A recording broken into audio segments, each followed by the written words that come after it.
Dan tanyakanlah kepada Bani Israel tentang negeri yang terletak di dekat laut ketika mereka melanggar aturan pada hari Sabtu, di waktu datang kepada mereka ikan-ikan yang berada di sekitar mereka terapung-apung di permukaan air. Dan di hari-hari yang bukan Sabtu, ikan-ikan itu tidak datang kepada mereka. Demikianlah kami mencoba mereka, disebabkan mereka berlaku fasik. Dan ingatlah, ketika suatu umat di antara mereka berkata, "Mengapa kamu menasihati kaum yang Allah akan membinasakan mereka atau mengazab mereka dengan azab yang amat keras?" Mereka menjawab, "Agar kami mempunyai alasan pelepas tanggung jawab kepada Tuhanmu, dan supaya mereka bertakwa." Maka tatkala mereka melupakan apa yang diperingatkan kepada mereka, kami selamatkan orang-orang yang melarang dari perbuatan jahat dan kami timpakan kepada orang-orang yang lalim siksaan yang keras, disebabkan mereka selalu berbuat fasik. Maka tatkala mereka bersikap sombong terhadap apa yang mereka dilarang mengerjakannya, kami katakan kepadanya, "Jadilah kamu kera yang hina." Dan ingatlah, ketika Tuhanmu memberitahukan, bahwa sesungguhnya Dia akan mengirim kepada mereka orang-orang Yahudi, sampai hari kiamat orang-orang yang akan menimpakan kepada mereka azab yang seburuk-buruknya. Sesungguhnya Tuhanmu amat cepat siksanya, dan sesungguhnya Dia adalah Maha Pengampun lagi Maha Penyayang. Dan kami bagi-bagi mereka di dunia ini menjadi beberapa golongan, di antaranya ada orang-orang yang saleh dan di antaranya ada yang tidak demikian.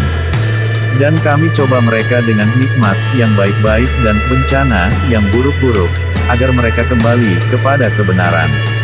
Quran Surat Al-A'raf, ayat 63-68. Kisah ini menceritakan tentang sebuah desa orang-orang Yahudi yang terletak di pesisir lautan, yaitu sebuah desa pesisir di antara desa-desa yang mereka diami. Orang-orang Yahudi setempat telah diperintahkan Allah untuk tidak berburu dan menangkap ikan pada hari Sabtu dan mereka dibolehkan untuk menangkap pada hari-hari lain dalam sepekan. Allah telah menguji mereka dengan kewajiban ini, di mana ikan-ikan itu menjauhi mereka dan jarang ditemui pada hari-hari dibolehkannya menangkap ikan. Sementara pada hari Sabtu ikan-ikan itu justru banyak mendatangi mereka dengan terapung-apung di sekitar mereka. Setan pun membisiki hati sekelompok orang dari penduduk desa dan membujuk mereka untuk menangkap ikan.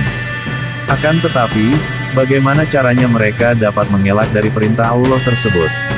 Setan menunjukkan alibi, cara tipu daya, serta membimbing mereka kiat agar dapat menangkap ikan pada hari Sabtu. Penduduk desa itu terbagi menjadi dua kelompok dalam menghadapi kelompok yang melanggar batas tersebut. Kelompok pertama adalah orang-orang saleh dari para dai yang menjalankan kewajiban mereka dalam dakwah, dan memprotes orang-orang yang mengakali perintah-perintah Allah dengan berbagai alibi, pelanggaran, dan perburuan mereka pada hari Sabtu. Kelompok kedua adalah orang-orang yang berdiam diri, yang dia melihat pelanggaran orang-orang yang melampaui batas, dan mereka justru melontarkan celaan dan penentangan terhadap orang-orang saleh yang berdakwah. Dengan alasan bahwa tidak ada manfaatnya menasihati dan memperingatkan sekelompok orang, yang memang sudah sepantasnya binasa, dan akan mendapat azab. Orang-orang saleh itu menjelaskan kepada orang-orang yang mencela mereka dan mendiamkan kemungkaran itu, bahwa mereka memprotes kemungkaran itu, dengan tujuan melepaskan tanggung jawab di hadapan Allah, dan demi menunaikan kewajiban serta agar mereka mau bertakwa. Ketika azab Allah menimpa orang-orang yang melampaui batas itu, maka Allah mengubah wujud mereka menjadi monyet-monyet hina. Perubahan bentuk wujud itu memang terjadi sesungguhnya. Tidak lama setelah berubah wujud menjadi monyet yang tidak mempunyai keturunan, mereka akhirnya mati.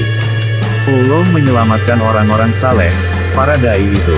Sementara itu, Al-Quran tidak menjelaskan nasib orang-orang yang diam, barangkali karena mereka tidak berarti dan hina di mata Allah.